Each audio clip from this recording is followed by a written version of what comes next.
Now, finally, the new EASL season is going to come in. Season opener start from October 2nd. As the CEO, how do you feel right now? We're really excited. Obviously, our season opener is a doubleheader in Manila. Mall of Asia Arena is one of the most famous arenas in Asia, in the world, and we're hosting two of the best teams in Philippine history, and also bringing in a new expansion team from the Macau League, and the top team from Korea. So we'll have a 20,000 seat arena packed with fans, primarily from the Philippines, but it's really going to be a celebration of Asian basketball with a lot of key stakeholders coming in. And we expect, not only a great games, but also great broadcasts and a great experience for our fans. So for Japanese fans, this summer, Japanese national team had a big surprise to the basketball world. How do you describe this impact or momentum to the?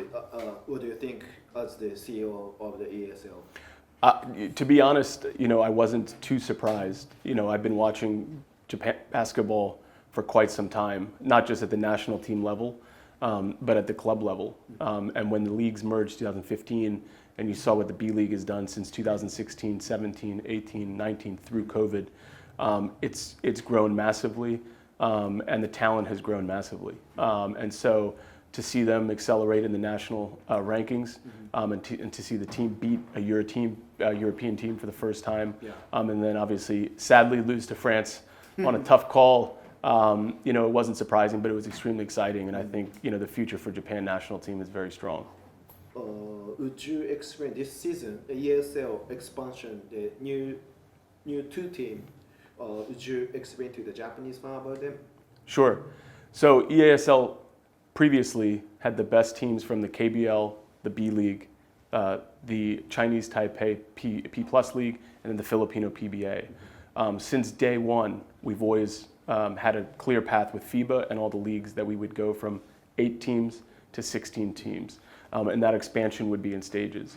Obviously, this year we're expanding to the top Hong Kong team out of the Hong Kong League and the top Macau team out of the Macau League.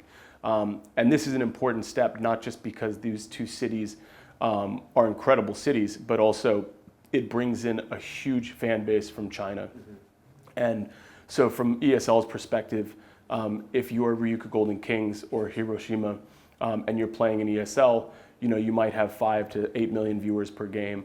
Bringing these teams in, bringing the China broadcast in, it's really going to elevate those franchises' visibility among fans in Greater China, but also amongst the Chinese diaspora across Southeast Asia, across North America, across even Japan.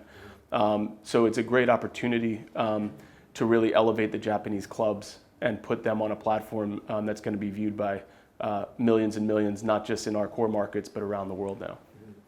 Yeah. So this season, the Hiroshima and Ryukyu is going to fight again for Ryukyu for the new EASL season. What is your impression of Hiroshima and Ryukyu? We have a long history with Ryukyu Golden Kings. When we started this in 2017, they were the team that participated. They obviously won one of the years as well. And so we have a long history with the team, with the management, but really with the fan base. As you know well, the Ryukyu fan base is extremely special. They're extremely passionate. And also they're one of the best sort of traveling fan bases, which is really important for us. You saw when there was the B League finals last season, Ryukyu versus Hiroshima, 3/4 of the stadium was Ryukyu fans. They were passionate, they were outside, they were at the airport. And this fan base is really unique amongst Asian basketball clubs. So we're extremely excited to have them on board. And obviously, Ryukyu Arena is probably the most beautiful and specialized basketball arena in Asia. So playing there is not just special for the Ryukyu club, but it's also special for all of the clubs in Asia that get an opportunity to play there. And they're all very excited. So for Ryukyu, we know each other very well. We have a very good and long, deep relationship. And with Hiroshima, it's really our first year working with them. We had a workshop with them a couple of months ago in Manila, really dived deep with the team, got to understand their strategy with their team as well. and understanding the marketing that happens in Hiroshima. So this is really our first time working together, but I was at the B-League finals. I saw what the club can do. You watch it? Oh yeah, and saw what the team can do together, and I think it's going to be a very, very powerful team in this competition. So we're really excited for that. Yeah. So probably Hiroshima and Ryukyu fans gonna watch these clips. And as you said, Ryukyu has experience, history, but Hiroshima is the first time. So as the CEO of the EASL, what do you say? What's the key of the winning of the EASL? I think the key is just play Japanese basketball. A lot of times when you play an opponent, you play their level of basketball. Everyone in Asia has different styles. And if you play other people's basketball, you're probably going to lose. If you play your basketball and you play as a team and you play your style and what you've trained as, I think you have a good chance of winning this. So you think Hiroshima and Ryukyu has a good chance? Absolutely. I think those are two of definitely the top teams in ESL this season. And Ryukyu Hiroshima fans wanna know is the championship prize is going to the same amount with the last year? Because the fans looking for the same amount with the Chiba just got it. Oh, of course. Yeah. And I mean, this is all public. Our first place is $1 million US. Our second place is 500,000 US. And our third place is 250,000 US. So it's really, from our perspective, a strong investment in the top teams and allowing them to really build that out. I mean, look what Chiba's done, winning it last year, this year coming in with probably the strongest roster in the B-League, opening a brand new stadium. They're obviously thinking 10 years ahead in terms of how they build this franchise. Their fans gonna love it. And we don't know the location of the Final Four yet. Is it? Can we know the location yet? But for us, and you were there at the last Final Four. It's really important for us that it's a celebration of Asian basketball, not just for the players and not just for the clubs, but for the fans and for everyone that's involved in it. So Cebu was really special. Tropical island, tropical experience. It was a neutral venue. There was no Filipino teams that were playing.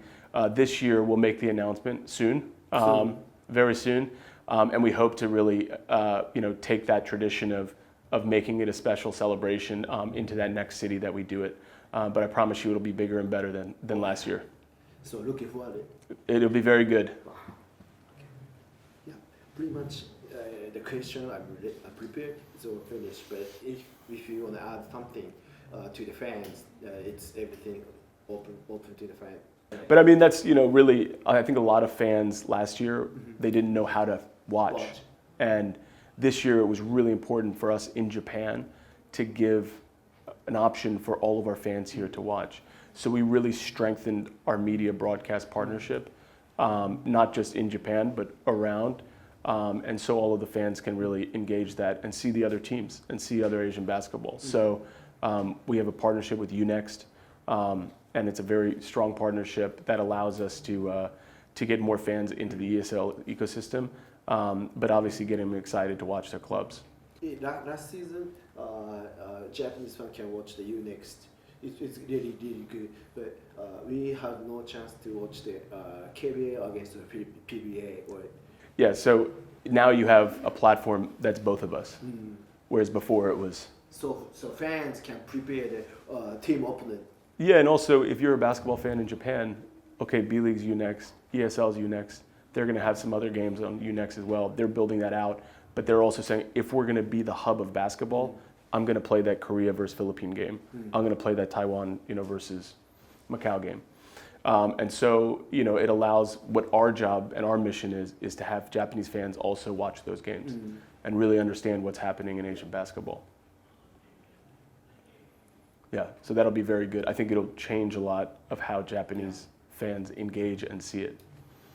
I think it'd be great, obviously, if Hiroshima fans traveled to Hong Kong to not only enjoy the city, but also to, see their club play in that sort of foreign environment and support them. And that's true of Ryukyu playing in Macau, Ryuku playing in the Philippines, Ryuku playing in Korea.